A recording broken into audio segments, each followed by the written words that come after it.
What's happening? I couldn't believe my eyes. My wife, with whom we lived for 27 years, with her coach. I was speechless and in shock. My name is Jay. I first saw my wife in the blood laboratory when I took tests as prescribed by the doctor. She was a laboratory assistant with kind, soft brown eyes and a sweet smile. I couldn't take my eyes off her. After thanking her and wishing her a good day, I left. Later that day, I walked into Starbucks and noticed she was standing in line in front of me. I tapped her on the shoulder to say hello. She turned around with a frown on her face, but when she recognized me from our morning visit to the lab, she gave me a smile that pierced my heart. I said hello and started talking to her. I invited her to sit and have coffee with me.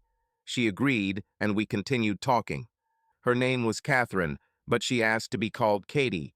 She was easy to talk to, and I couldn't take my eyes off her. Her eyes sparkled, and her smile was mesmerizing. I was already starting to fall in love with her. We talked about our families and hobbies. She had a younger sister who was in her first year at university, and she visited her parents weekly. She had an excellent relationship with her family. Katie was lonely, without a boyfriend. Her passion was dancing, and she was into jazz dancing. She learned a lot from watching other dancers. We must have talked for about 2 hours without noticing how cold our coffee cups were and how hungry we were. We ordered a sandwich, which we shared, and finally, after another hour and a half, we decided to say goodbye. As a farewell, she gave me a piece of paper with her phone number and asked me to call her. I called her immediately before she could leave. When she answered, I said, "I don't know what the protocol is about how long to wait to ask you out, but are you free for dinner tomorrow night?" She started laughing, her eyes sparkled, and she said, "Yes, we met every day for the next 5 days." Katie. At first, I thought he started talking to me just to get me into bed. But as we talked, I really began to feel sympathy for him. He wasn't a shallow guy looking for an easy one-night stand. He was cute, easy to talk to, and kind. We spent hours talking and even shared a sandwich. I understood that it was a chance meeting, but I didn't want to let him go, so I gave him my phone number, hoping that he would call. He called me almost immediately, within a minute. The number was unknown, and I answered the call. When I realized it was him, I laughed and returned to the table, and he asked me out on a date. We saw each other every evening. We went out to dinner, walked, went to the cinema, danced, and one day we ordered pizza. Katie's beautiful eyes pierced my heart, and her infectious smile became an integral part of my soul from the moment I met her. About a month passed before we kissed for the first time. As we got to know each other, Katie asked me to be patient as she was in two very bad relationships. One of her partners cheated on her, and she left him as soon as she found out. Last partner, he physically and sexually abused her, and she broke up with him. Because of this, she had issues with trust and intimacy. She approached these questions slowly and carefully. I told her I would be patient and willing to wait until she was ready. I told her about my last relationship. I was head over heels in love with one girl, and she cheated on me with my friend neighbor. Cheating was unacceptable to me. I broke up with her and never looked back. Katie also hated cheating and said she would never tolerate it. She didn't understand why people cheated. In her opinion, if you want to be with someone else, just break off the relationship with your current partner instead of cheating. We were looking forward to seeing each other again. We liked being together. Soon we both realized that things were serious with us. Katie was gorgeous, about 165 centimeters tall, with beautiful, wavy dark hair. Her passion for jazz dancing has given her a wonderful flat stomach. Her legs were toned and slender with a small gap between them. She had a beautiful figure with firm and proportionate breasts. Katie. I really fell in love with him and saw a future with him. He was about 178 centimeters tall, slender, gentle, and pleasant in appearance. It was easy to talk to him. I told him about my terrible past relationship, and he listened patiently. He held my hand when I told him about it. He didn't judge me or abandon me. He said he would be patient and not push me until I was ready. My parents were having a barbecue on Sunday, and I invited him. They welcomed him with open arms. My parents and my sister spent time talking to him and getting to know him. Everything was going so well that my father was smiling. I loved his silliness. Jay had dinner with us the first Christmas, and he carried mistletoe in his pocket and held it over us when we were alone. He even tried to do this to my mom and sister. My mom wasn't happy. I love the way he makes me laugh. Jay, I met her parents, Colin and Eva. They were wonderful people. They accepted me and made me feel like they had known me my whole life. I felt very comfortable with them. Her little sister, Susan, was also there. She studied at university to become a nurse. Susan and I got along well. Over time, we had many family gatherings, dinners, holidays, picnics, trips, and more. As the years went by, they never made me feel like an outsider. On the contrary, they loved me like a son. About 6 or 7 months after we met, when she felt comfortable, Katie and I made love for the first time. And then, for the first time, she said, "I love you." Katie, wow, just wow. I can't describe what our first time was like. I will never let him go. I told him I loved him, but he didn't love me back. Jay, a few days later, Katie asked me how I felt about her, and I told her that I loved her very much and also respected her a lot. She asked why I didn't say that the first time we made love, and I explained that I didn't want my words to come out of passion. I fell in love with her from the moment we first drank coffee together. We became inseparable. We spent so many wonderful moments together. A couple of weeks later, I invited her to move in with me and helped her pack her things.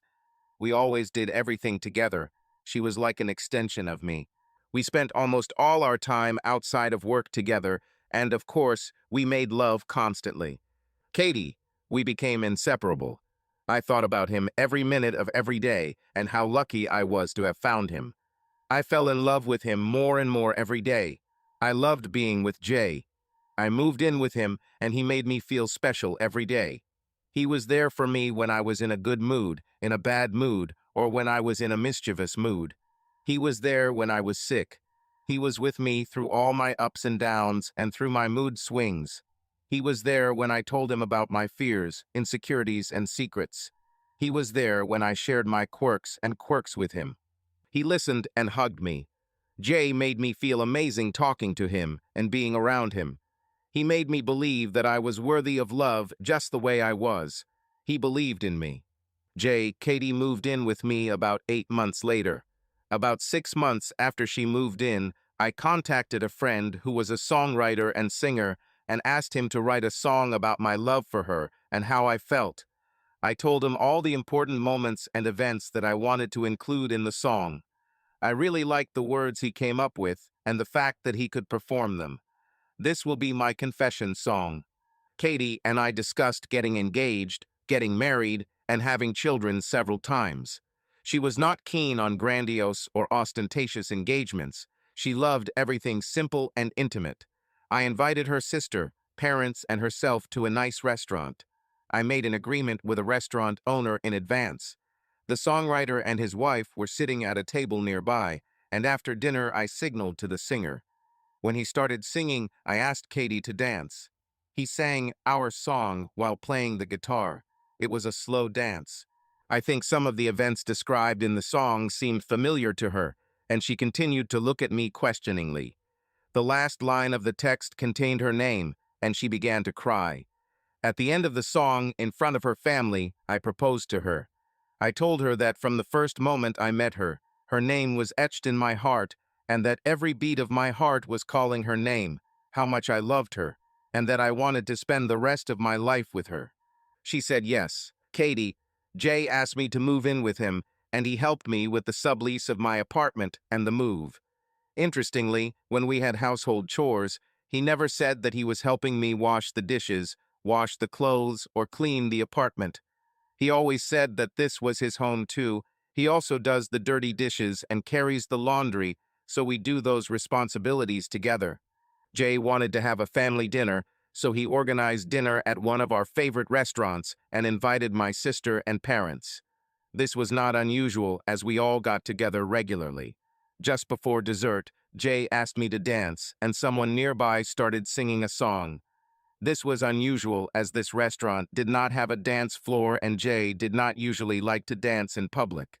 While dancing, listening to the singer, I realized that everything in the song was familiar to me and that it was about deep love. I looked at him questioningly, and when my name was heard in the last verse, tears appeared in my eyes. He told me that this song was written for me. He proposed to me. And then I found out that he commissioned this song to be written especially for me. For me, what a special proposal. It was perfect. He commissioned the song for me. When he proposed to me, he said that every beat of his heart was calling my name, and I couldn't help the tears of joy flowing from my eyes. God gave me everything. Of course, I said yes. My parents and sister loved him. Jay, when we started planning our wedding, we decided we wanted a small wedding, nothing too fancy, for 30 people made up of close friends and family. When Katie started getting upset about some of the planning details or the wedding day itself, I told her not to sweat the small stuff. It doesn't matter if the color of the napkins doesn't match the color of the tablecloths, or if the bouquets of flowers on the tables don't match perfectly. I know it's a very important day, but it's just one day, and we have a whole life ahead of us that I'd rather pay the same attention to. In our vows, she promised to love me, be faithful to me, and support me throughout her life. I promised her that I would be there for her, that I would love her, that I would always be faithful to her, and that I would never make her cry. Our honeymoon was phenomenal. Not only did we enjoy the ocean, the sights and sounds of the resort, the excursions and intimate moments. Our wedding day was amazing, but our everyday family life was fabulous. I have never been as happy in my life as I was with her. As our marriage continued, we always found time for each other, for talking, biking, doing things together, listening to music, camping, canoeing, relaxing, going to the movies and theater, supporting each other, and of course, exercising love. Making love 5, 6 times a week was an important part of our bond, and we both felt so good. We both needed sex quite often. Sex was not the only way of physical contact. We made a rule that our kisses would not be short, but would last at least 30 seconds, even when we kissed goodbye in the morning. We also made a rule that when we hugged, the hug should last at least 30 seconds or more. This gave us the opportunity to be here and now for each other. Katie, I was really stressed about the details of our wedding, and he took me aside, hugged me, kissed me, and told me that the wedding was important, but our marriage would need the same attention. He calmed me down, hugged me, assuring me that everything would be okay and that I shouldn't get hung up on the details. Our wedding day was wonderful. The day I became his wife, I was very happy. When we started our marriage, we always put each other first. We really liked the 2 rules we came up with about kissing and hugging. I loved him so much. Jay, over time, I founded my business and included Katie as a partner with a 50% interest. There were times when I doubted the business would survive, but she was there, encouraging me. On many occasions, she has not hesitated to help me financially to keep the business afloat. Without this help, the business would not have survived. Katie loved to dance, so she joined a local jazz dance troupe. I supported her because it made her happy.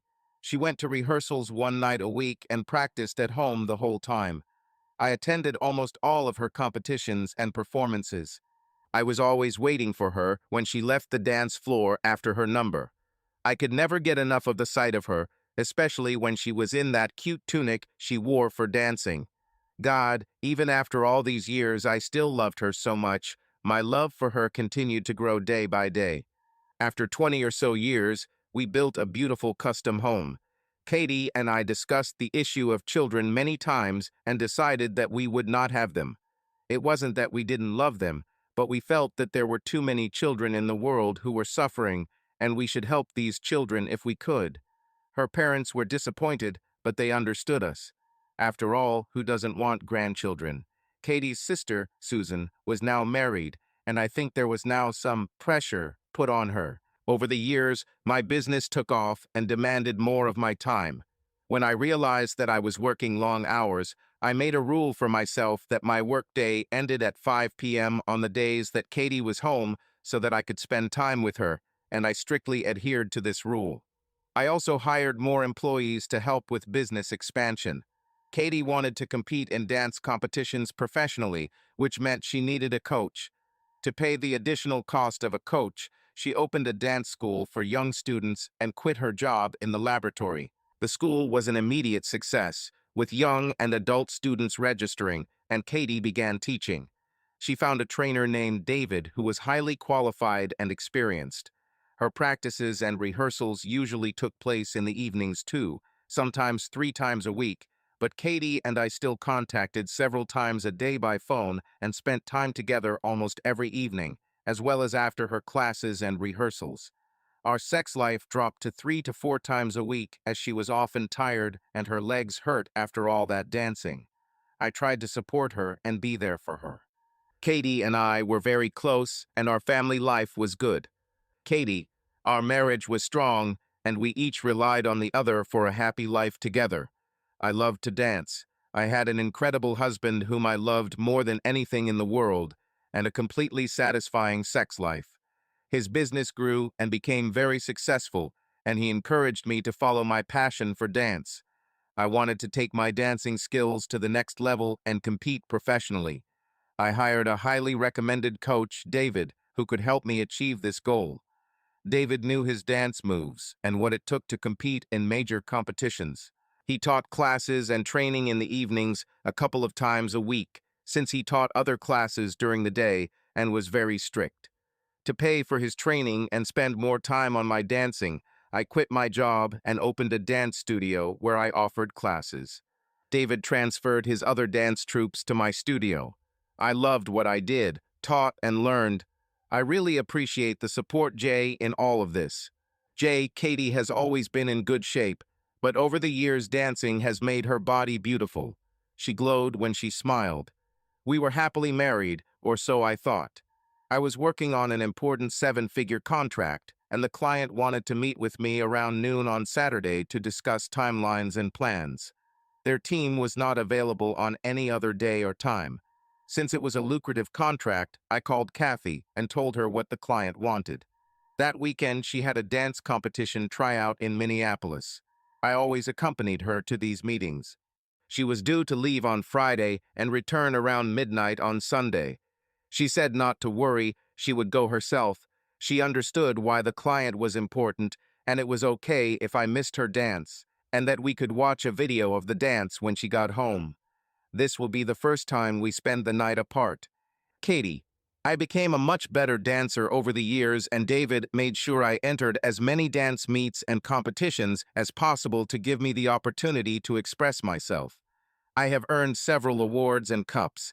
He invited me to a competition in Minneapolis. I was supposed to leave on Friday and return late Sunday evening. No matter our busy lives, Jay always found time to accompany me to my dance meets and competitions. He is always there when I get up from the floor and greets me with hugs and kisses. This is so special to me. Jay was unable to make this trip to Minneapolis because some clients were only able to meet him that Saturday. I told him that his business is important too, so he needs to meet his clients on Saturday, and I understand that. Jay, I took her to the airport on Friday afternoon. Some other dancers and her coach took an earlier flight. I went home and started preparing for the meeting the next day. Then, on Saturday, the meeting went very well and ended much earlier than expected, around noon. I got an idea. Later that day, there was a 4:09 p.m. flight scheduled to arrive in Minneapolis shortly before 7 p.m. A taxi ride to the arena will take about half an hour. Her last dance was at 7:30, so if all went well, I could get to the dance studio in time to surprise her and watch her dance. I asked her sister Susan what she thought and if she could come with me to record her reaction to my presence. She liked this plan and agreed with her husband that he would be away. I booked tickets for both of us. She said she could video call her parents and they could also see Katie's reaction to our surprise and then watch her dance. I was so happy to surprise her. We made all our plans and flew to Minneapolis. After the taxi ride, I bought a large bouquet of flowers and entered the studio. When we got to the gate, I gave Susan my phone so she could start recording a video and show it to her parents. At the dance studio, I turned the corner and froze. Not what I expected. I couldn't believe my eyes. It was, and Katie. She kissed him. I took a double take. Did she cheat? What's happening? I shook my head. Is she cheating on me? But why? She hated scammers. She always told me how happy she was to be married to me and how much she loved me. Is she cheating on me? Katie has never done anything to make me suspect that she was unhappy or seeing someone outside of our marriage. I think everyone knew that she was with her coach and how she treated me like a fool and an idiot. They all fell silent when they saw me. She turned her eyes towards me and saw me. Katie, why is it suddenly so quiet? Is this the Susan I see? My God, what is Jay doing here? Why is he here? Oh no. Shit. How am I going to explain this? Oh no. Katie came to me with open arms, but I threw the flowers, grabbed the phone from Susan, turned around, and hurried away. She tried to follow me, saying, Jay, wait, please. Let me explain, but I didn't want to hear anything. I had tears in my eyes. As I was leaving, I heard Susan ask, how could you do this? I got into a taxi, went straight to the airport, and flew home that evening. Katie, please let me explain. Don't leave. My God, what have I done? Oh no. Shit. He left. He looked so hurt and shocked. It all started innocently with David. Some dance moves involve complex movements. He was handsome, well-built, 10 years younger, and energetic. For the first 7 or 8 years, everything was innocent. Everything was just about dancing and competitions. But a few months ago, I noticed that he started flirting with me at every opportunity. He complimented me and told me how beautiful and graceful I was, how I was shining. I was flattered and enjoyed the attention.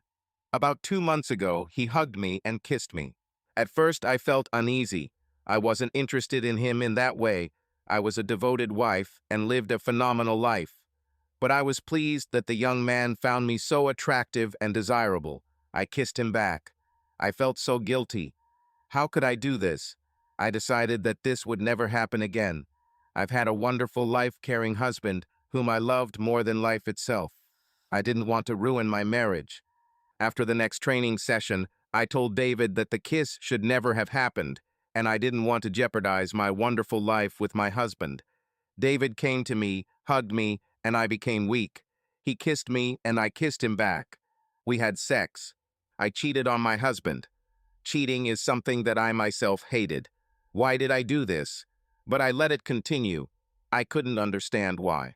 I would shower in the studio, and then when I came home on those days, I would shower again to wash myself off and forget David. I felt guilty, but I liked his attention, even if the sex wasn't that good. I convinced myself that if Jay didn't find out, it wouldn't hurt him. Jay didn't have to find out. We only kissed and had sex after our evening workouts at my studio because that was the only time we could be together. Jay was always at meets and competitions on the weekends. A couple of times when David and I were together, one of the other members of our troupe would come in and realize what was going on, but they wouldn't say anything because I wasn't charging them any money to use the studio. Since Jay was unable to travel to the competition in Minneapolis, I was planning to spend the weekend nights with David. I spent the first night with him on Friday. We had a nice dinner and then went up to his room. Why do I keep doing this to David? What is my attachment to him? Why do I no longer feel guilty about cheating? I don't recognize who I am. So when the lobby suddenly became quiet that fateful day, I felt like something had happened. During my kiss with David, I saw Susan with her phone, recording a video. I was confused. Why is she here? And then I saw Jay. My heart sank. The only man I truly loved. The only man who was always by my side during my illnesses and ambitions.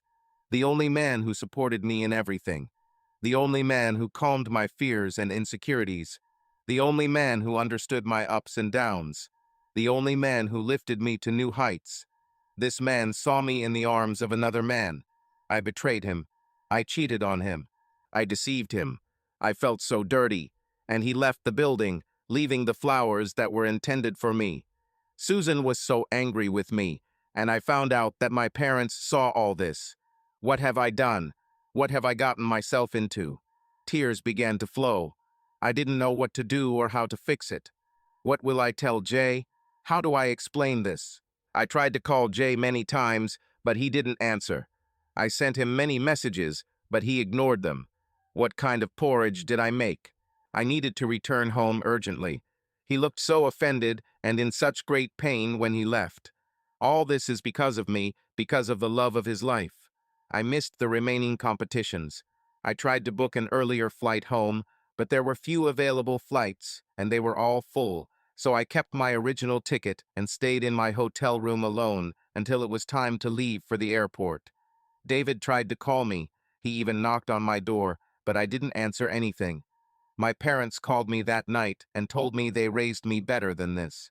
Mom said that what she saw was the worst thing she had seen in her life, and that she felt sick. How could I do this to Jay?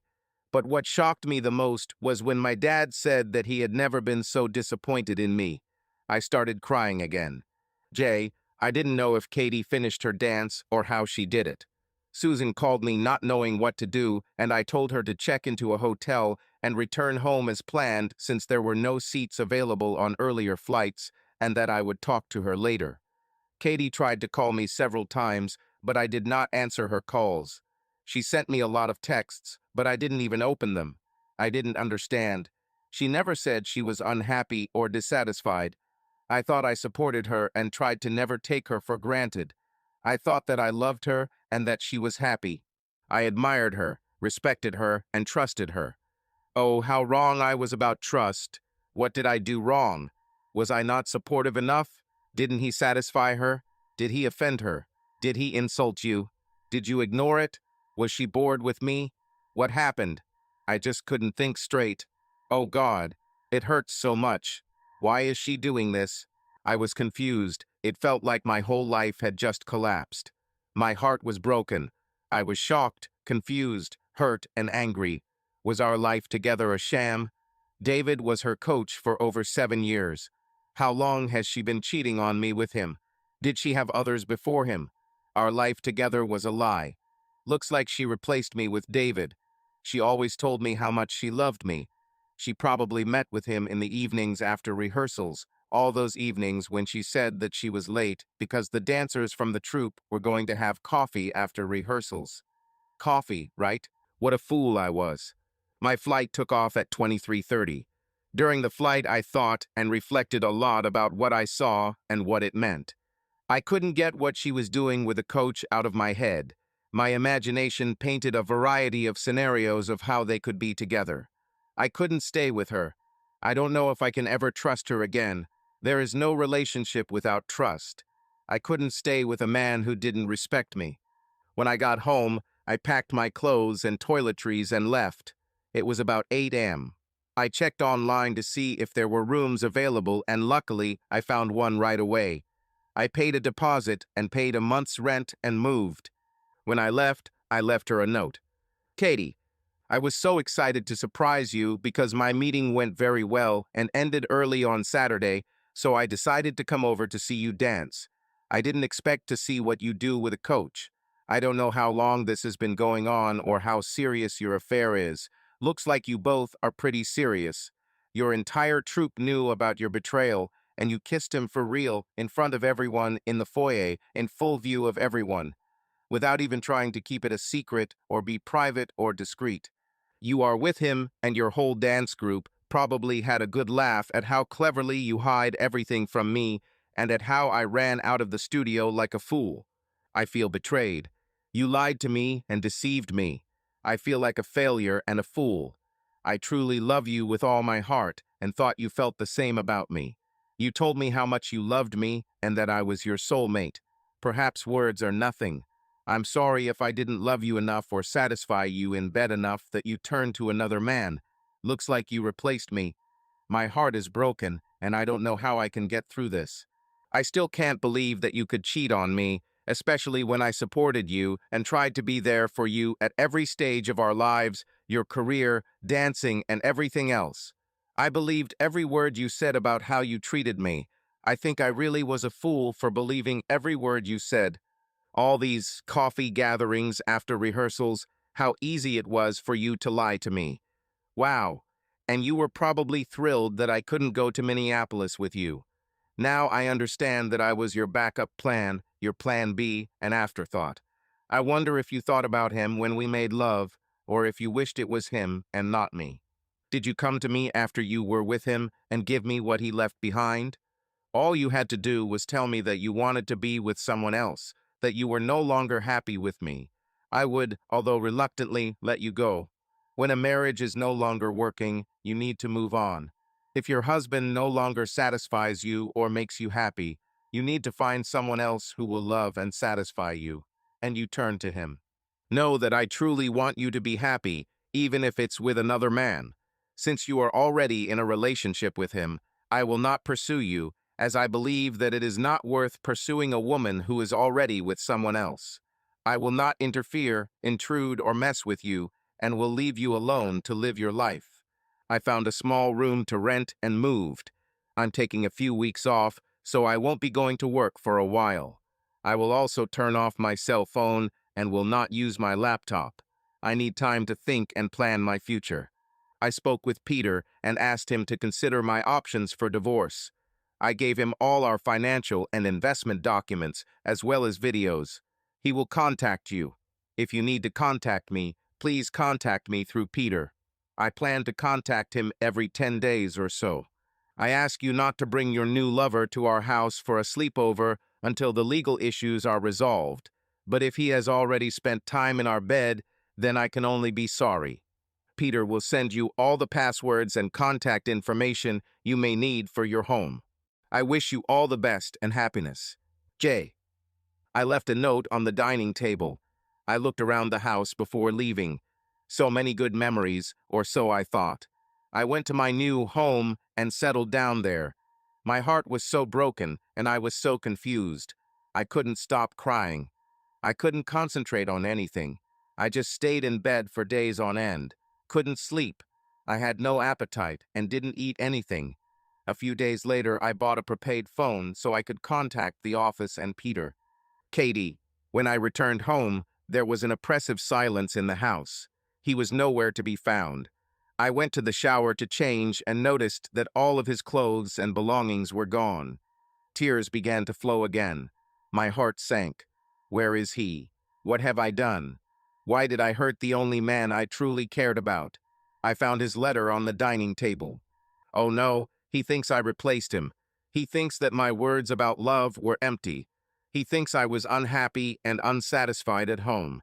He thinks I didn't appreciate our life together and how he was there every step of the way. He doesn't want anything to do with me. I don't know where he is, and he turned off the phone. I won't be able to contact him. Where is he? How could I cause the person I love so much pain?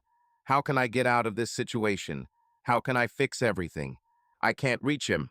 I don't know where he went. I contacted all of his friends, but they had not heard anything about him.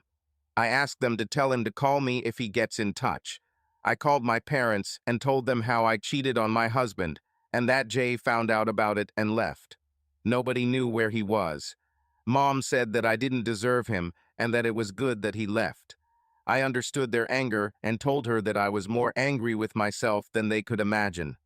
I begged them, if they heard anything about Jay, to tell him that it was important. No, I really needed to talk to him. Jay, it was the Thursday after the Sunday I left Minneapolis. I had an appointment with the doctor, and I called to cancel because I wasn't in the mood to go to the doctor. The doctor came online and said that it was possible to perform the operation this coming Monday, instead of waiting another 3 months as planned. I thought about it and decided to have surgery. He scheduled all pre-op appointments for the next day. I spoke with the head of HR, Frank, and told him I would take a few extra weeks to recover from the surgery. I sent a medical certificate to Frank. After all, if this is what I expect from all my employees, I must follow the same rules. I debated whether to tell Katie, but I told her I wouldn't interfere in her life anymore, so I decided not to tell her. After all, the surgery was only supposed to last about an hour, and I expected to be discharged that same day around 1 or 2 p.m. On Monday morning, I called a taxi and went to the hospital. I was prepared for the operation. When I came to my senses after the operation, the doctor said that there were complications and I would have to stay in the hospital for several days. He said something about problems with blood clotting. I had just come out of anesthesia, was lethargic, and did not fully understand what the complications were. By Wednesday afternoon, the nurse said everything looked good, and I would probably be discharged either later that day or the next morning, depending on the doctor's decision. I was discharged on Thursday morning. As I was wheeled out of the hospital in a wheelchair, I ran into Lydia, Katie's friend. We greeted each other and chatted a bit, after which I got into the taxi. Katie, Lydia called and said she saw Jay being taken out of the hospital. What? Hospital? What happened? Did he hurt himself? I didn't know what was happening, and I was very worried. I called the doctor's office, but they refused to give me any information, including how to contact him. I called his work again, but he hasn't returned yet. I asked his administrative assistant, Tracy, to tell Jay to call me immediately, but he never called. Peter sent me divorce papers. My eyes were so full of tears that I couldn't read them. Is my life with him over? Did I lose my husband over meaningless sex? I contacted my father's lawyer, and he agreed to represent me. If Jay wants a divorce, I won't resist. My lawyer and I discussed what I was entitled to under the law. He suggested demanding more and then agreeing on the required 50-50. I asked him to arrange a meeting with Peter and Jay in person, otherwise I wouldn't sign anything. I was broken and numb, so I just followed the advice of the lawyer, but in my heart I was looking forward to meeting Jay. When I returned to work, there were messages from Katie, but I ignored them. A couple of weeks after the surgery, I called Peter, and he said that Katie's lawyer wanted to meet with both of us in person to move forward with the divorce. I told him to organize everything. At the meeting, I was surprised that Katie was there, although I don't understand why I didn't expect it. She looked amazing. She was wearing the dress and jewelry that I bought for her. She still looked so sexy in that dress, but for the first time, the jewelry shone brighter than her eyes. I loved her. I could see that she was crying and looked sad. She stood up to hug me, but her lawyer reached out and stopped her. I couldn't take my eyes off her. Looking at her, I felt neither anger nor hatred. I saw how important she was to me, how much she gave me, and how full my life was with her. Tears welled up in my eyes. Peter discussed several issues and then said that Katie's lawyer had made some demands for a divorce settlement. He said Katie wanted her share of the house. I told her she could take the whole house and I would continue paying the mortgage. Katie was surprised, as was Peter. Peter said I could get her to take on half the mortgage payments. I explained some of the house debt went to the company to support me, and it wouldn't be fair to make her bear the full mortgage. I saw her confusion through her tears. She also wanted to take all the furniture, paintings, and other art we had. I agreed. She also wanted to take all the money from the account we saved together, as well as the gold bars from the safe deposit box. We both contributed money to this account. I agreed. Katie wanted to say something, but her lawyer stopped her. Peter asked if I was sure because we could split it in half. I said that if this is what she wants, then I'm sure.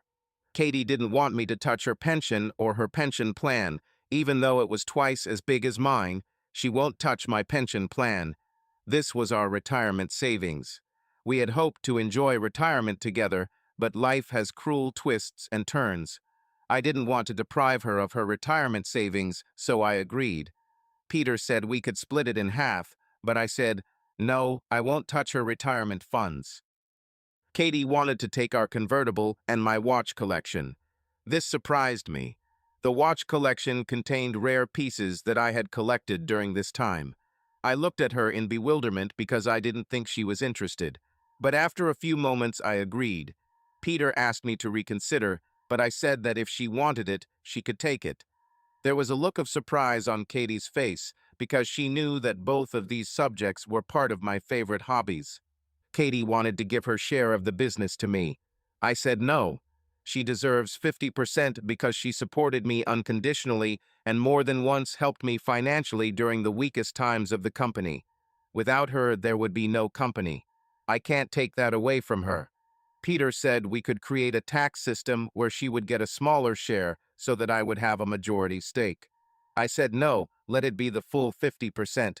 He again suggested that I take at least 51% of the company so that I would be its owner, and I said that it should remain that way. Peter asked what I wanted in this divorce.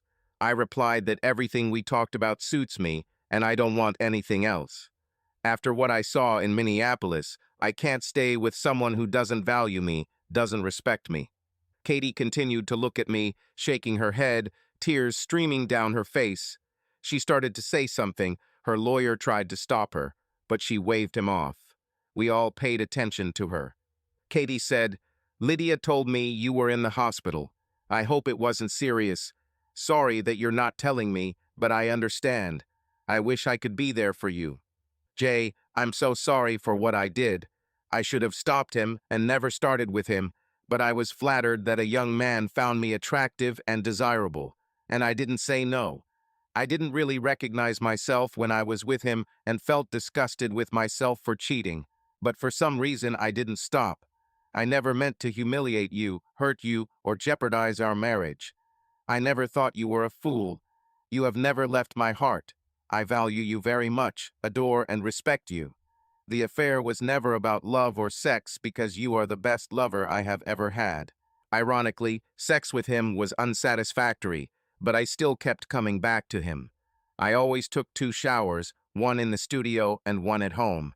I never thought about him when you made love to me, but I always thought about you when I was with him, and we never met in our house. My life is not complete without you. I will never forget how you were always there for me, supporting me.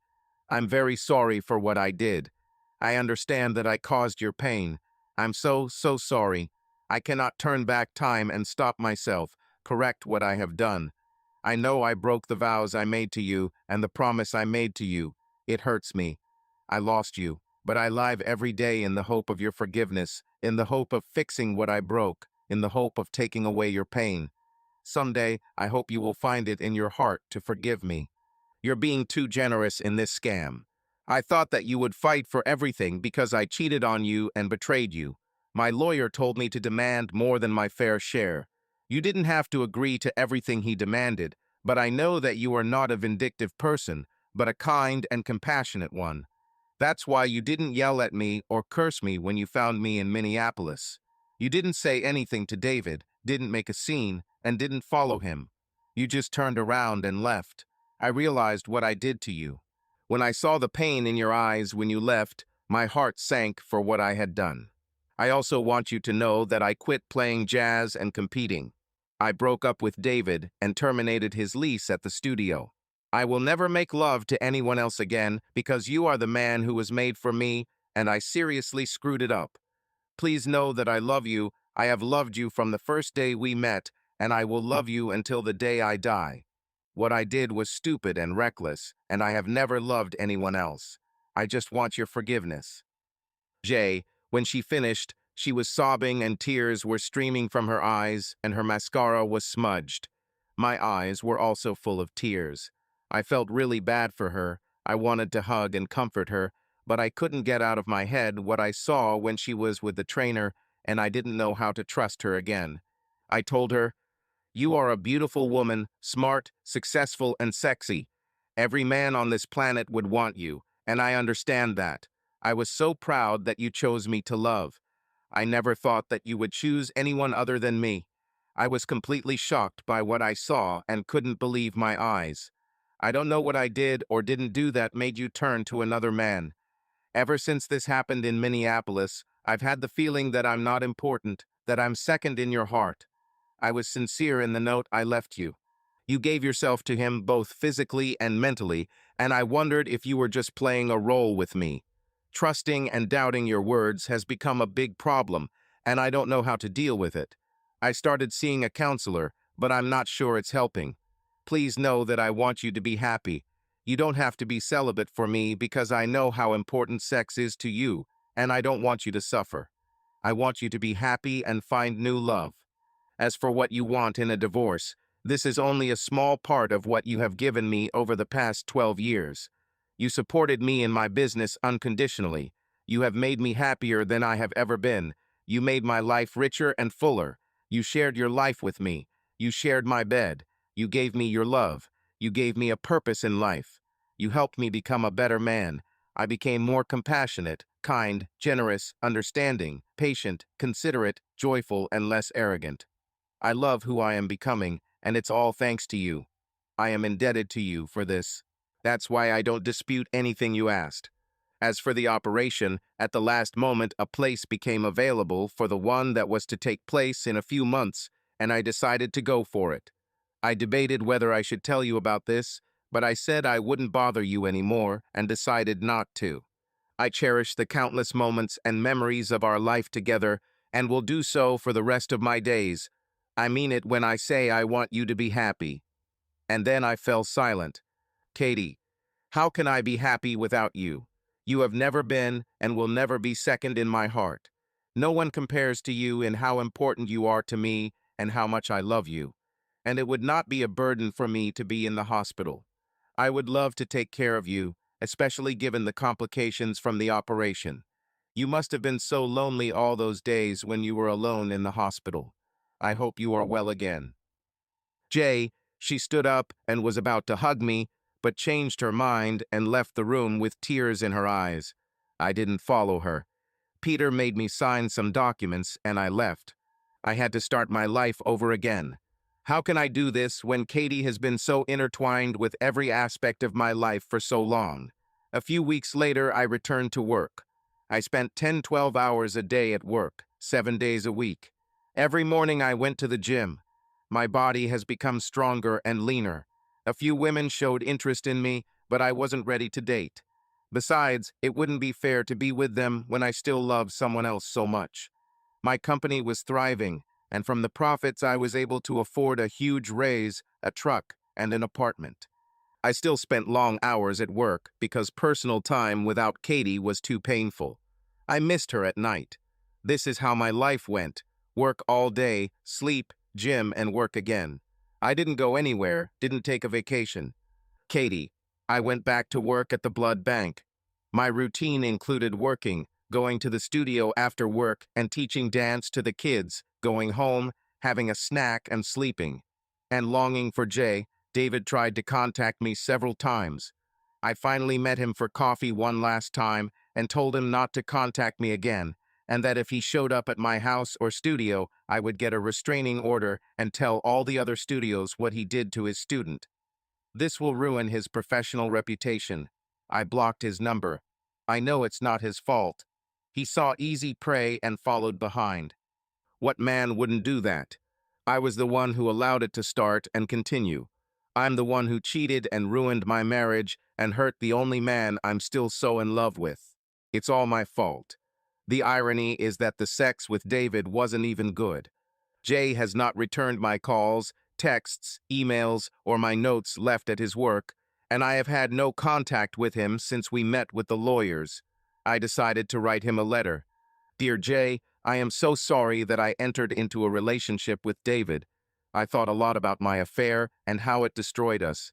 Please know that I have never been unhappy or dissatisfied with you or our marriage. David made me feel young and said nice things about how I looked in a tunic. He was clearly seducing me. I knew it, I was flattered by it, and it was nice. I think that's how I got caught. We started dating about 2 months before you found us. We met every couple of weeks after rehearsals. I completely regret what I did. It's all over with David. He is no longer my coach, and I stopped competing. I returned to work at the blood bank and left the studio for after-school programs for children. I know that I destroyed your trust and deeply hurt you with my affair. I'm very sorry about this. I didn't think about it because I thought if you didn't find out, there would be no harm. I could hide it. I was being selfish. Even though I slept with him several times, my heart and body have always belonged to you, and now they yearn for you. My dear, you were and remain more important to me than life itself. This affair is my fault, and I know I ruined everything. I take full responsibility and regret that this happened. I made a huge mistake, and my lies and cheating cost me my marriage and my soulmate. I love you so much. My feeling for you has become so deep that I have no words to describe it. I love you more now than on our wedding day. I realize how much I have depended on your love and support and how much I need you in my life. I hate what I did to you, and I wish I could go back so I wouldn't be tempted. I don't blame you for the divorce. Now there is nothing more desirable in my life than your forgiveness. Please know how much I love you and want the best for you. I miss my man who makes me laugh, my man who talks to me and is interested in me and my life, my man who allows me to grow and be myself, my man who takes care of me when I feel bad and I am in great pain every month, for my man who calms my fears, for my man who loves me unconditionally, for my man who completely satisfies me when he makes love to me, and for my man who makes my life a daily adventure. I miss my man whom I love so much. There is a huge emptiness in my life. If you ever think about me, please call. I'd really like to talk to you. You are a good person and a loving husband. I love you and no one else. Please take care of yourself. I miss you. Yours forever, Katie. And I sent him to his work. He never responded, and I haven't seen or spoken to him in quite some time.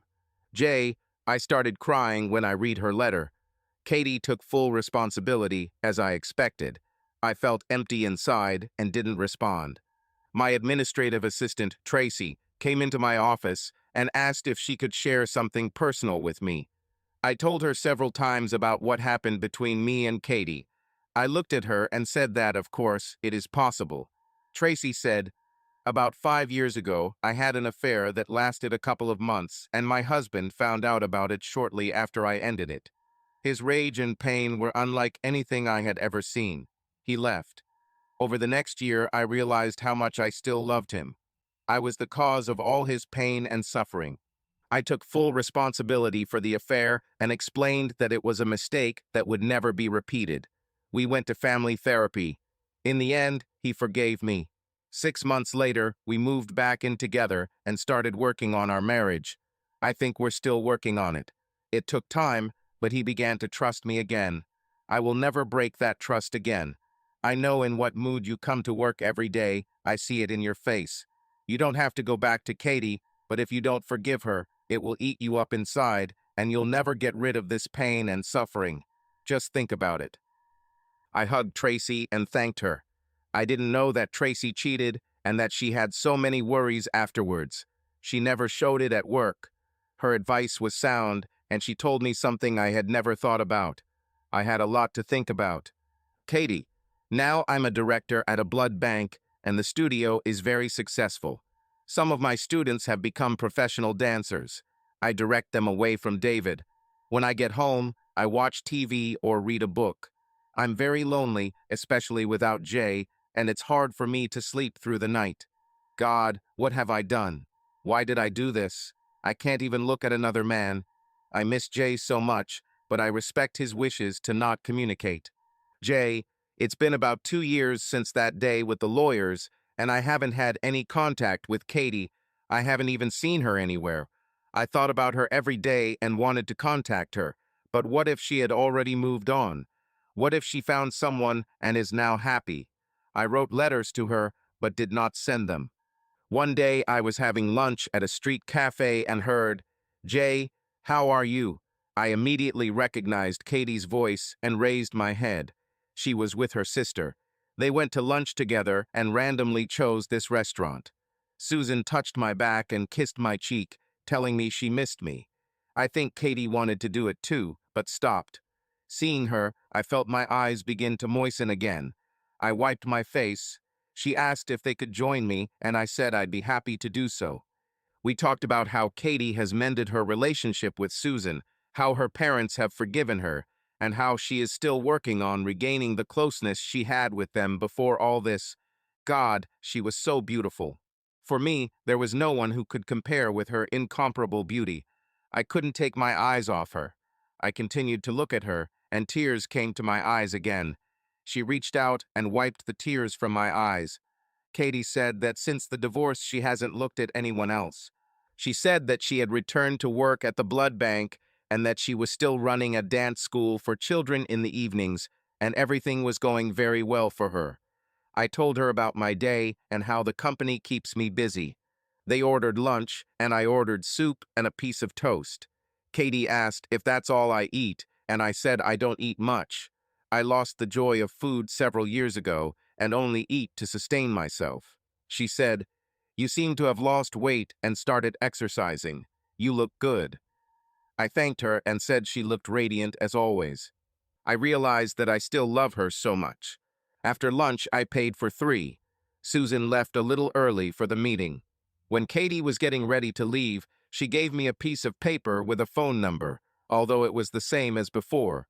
I immediately called her before she reached the exit of the cafe. She didn't recognize the number, but answered. I said, "I don't know what the rules are for an ex-husband who wants to ask his ex-wife out, but would you like to have dinner tomorrow night?" She immediately turned around, remembering how I asked her out on the first date, smiling from ear to ear, and said with enthusiasm, "Yes, yes, hell yes, yes." Katie, Jay invited me to dinner. He invited me on a date. I've been waiting for this forever. Of course I said yes. I need to get my nails done and hair. I need to go through my closet and choose a beautiful dress. He asked me out on a date. I haven't felt this happy for a long time. Jay, I made a reservation at the same restaurant where we had our first date. When she walked in, she looked dazzling. I couldn't take my eyes off her. God, I still loved her so much. When Katie came to the table, I stood up, and she kissed my cheek and stroked my other cheek. She smelled so nice. We ordered wine. She kept looking at me, and I kept looking at her throughout dinner. We couldn't talk. We just wanted to enjoy each other's company. Finally, I told her how beautiful she looked. She blushed. We both smiled. I took her hand and started stroking it. Her smile was so infectious, and her eyes pierced my heart again. I told her how lonely I was and how I missed her, and that my only solace was work. I apologized for never talking to her about business, even though she was still a 50% partner. I never consulted her about decisions made, running the company, or kept her apprised of the value of the company over time. The company was extremely successful. Katie, don't worry. I trust you completely and know that you will never deceive me. You make wise decisions that help the company, our customers, and the community. Have you met anyone, or do you have a girlfriend? Jay, I told her no, that she spoiled me and no one could compare to her. I haven't dated anyone since I've been in Minneapolis. Katie, it must have been difficult, especially at night. I know how important physical contact and sex are to you. Jay, I agreed. We both laughed. Katie said that she understood what I meant and that she felt the same way. I told her that I have a picture of her on my nightstand and I talk to her almost every night, which consoles me a little. In fact, I write her letters about once every couple of weeks. Katie, letters? I didn't receive anything. Jay, I didn't send them. I have them all. Katie, can I read them? Are they mine? Jay, I told her that yes, they were hers and that I would bring them next time. Katie, I noticed that. I said, next time. Jay, looking into her eyes, I said, yes, next time. I saw her eyes moisten. I continued, I discovered some things about myself while away from you that turned out to be rather ugly. My superficial male pride, my arrogance, my male chauvinism, my sense of entitlement took over, and I wallowed in self-pity because of what you did. I tried to hate you, but I couldn't. You tried to apologize and talk to me, but I didn't allow it. With my feelings and emotions being what they were, my ego took over, and I completely shut you out, the most important person in the world to me. I didn't even try to understand what made you want to have this affair or give you a chance to explain what happened. I didn't give you a chance to tell me how you felt or why you did it. You never blamed me for anything, even the fact that I left our marriage and got divorced. I know the affair wasn't my fault, but I also had a hand in destroying our marriage. It wasn't you who left everything behind. I did it. You accepted the blame for what you did and wanted to make things right. All you asked for was forgiveness. But I just ignored you, and I developed a cruel indifference to your pain. I regret not thinking rationally. I didn't stay with you as I promised in my wedding vows, and I'm truly sorry. Katie tried to say something, but I made it clear that I wanted to finish. I judged you too harshly for breaking the vows you made to me at our wedding, but I also broke the vows I made to you. I sincerely apologize for breaking my wedding vows. I promised to never make you cry and to support you. My pride got the better of me, and I didn't care, and as a result, I ended up being the reason for all those tears you had these last few years, and I wasn't there to support you. I'm really sorry. Please forgive me. Katie stood up and walked over to me. Katie, wiping the tears from my eyes, I said, "Oh, my dear, there is nothing to forgive. The problems in our relationship and marriage started because of me. You were generous in the way you treated me. I know I would have been much stricter with you if it had been you who cheated. You have nothing to apologize for. We've both shed enough tears. Let's work on earning trust and being friends again." Jay, I continued, I also want you to know, and you will understand this when you read my letters, that I believe that you are truly sorry for what you did and truly wanted to make things right. I forgave you a long time ago. Katie, what? Did I hear correctly? What? Is it true? Oh my God. Do you forgive me? I've been waiting all this time to hear this from you. Do you forgive me? Jay, she started crying and reached out to me again. Yes, I forgive you. I hugged her tightly. After a few moments, I said, Katie, I miss you, even after all this time. I still love you more than on our wedding day. The type of love I feel for you cannot be diminished or extinguished. My heart is still written with your name, and it still calls your name every time it beats, but it receives no answer. Will you answer my heart? Katie, oh yes, I will answer. I never stopped loving you. You are my life and my soul. I will never again make you doubt me or give you a reason to have second thoughts about me. I love you and will answer your heart with every beat of my heart. My heart beats only for you. I know I said we had shed enough tears, but I started crying again and smiling at the same time. I threw myself on Jay's neck. Jay, while she hugged me tightly, I hugged her too. I didn't want to let go. With tears in my eyes, I whispered in her ear several times for her to hold me tightly and not let go. She said she would never let go and hugged me even tighter. Then she looked at me, wiped my tears, and kissed me, and I kissed her back. Katie, oh my God, is this happening? Am I dreaming? My man, my husband, my friend, my support, my life, my soulmate, my lover is in my arms, and he is telling me not to let him go. I will never do this. He forgave me. Am I in heaven? Jay, we went on dates every day that week. I gave her all the letters I wrote to her. I wrote about how lonely I was, how much I missed her, how I felt, and how I was doing, how much I loved her and missed her. I wrote about my thoughts, my day, my business, and the emptiness I felt. I also wrote about how I forgave her. I asked her to read them when she was alone. Katie said she read and reread all the letters and cried over each one. One of the things we discussed was how Katie was going to forgive herself for what she did, since she was still upset about the cheating and how much she hurt me. Katie said she would need help because she still couldn't believe she had done something that destroyed our marriage and caused me so much suffering. This will be a long process, and we will work on it together. The following Friday, Katie invited me to her house for dinner. When I arrived, dinner was already ready. It's been a long time since I've eaten such delicious food. After we cleaned the kitchen, we went and sat on the sofa. I asked Katie to sit next to me. We made love. Jay, Katie, and I started getting to know each other again. We talked about everything, including the novel. Although we still have a long way to go, I began to trust her again, and she tried not to do anything that would undermine that trust. We became an inseparable couple again, appreciating each other like never before. A few weeks later, Katie invited her parents and sister to dinner. She hadn't told them about me yet, but they suspected she was seeing someone again, so she told them she wanted to introduce them to her boyfriend.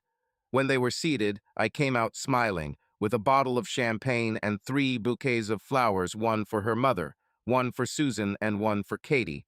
Both Susan and her mother screamed with joy when they saw me, jumped up and hugged me. Susan said it was about time and kissed me on the cheek. Her mom looked so happy. Her father hugged me and said he was glad to see us together again. Her mom hugged me tightly again, kissed me on the cheek, and told me how much she missed me. On the ring attached to Katie's bouquet, I had previously arranged for the restaurant manager to play a song I had written for her years ago, and in front of her parents and sister, I asked her to dance to this song and proposed to her again. Katie, yes, hell yes. Oh God, yes. Definitely yes. I kissed him and hugged him tightly. Jay, we had a small ceremony in her parents' backyard. We went on a cruise for our honeymoon. It was great. We both began seeing marriage counselors to help us forgive ourselves and each other, heal, and begin the path to the intimacy we once had. We're also back to the 30-second rule for kissing and hugging. It took us over a year before things started to return to what we had before. It will take time, and we are working on it every day. We are making progress. We talk about how important we are to each other and hold each other in our arms constantly. And neither of us will ever do anything to ruin that. Subscribe to our channel so that your love doesn't cheat on you, and go ahead and listen to the next story, because this story is nothing compared to the next one. If you're under 18, don't even think click to the next one.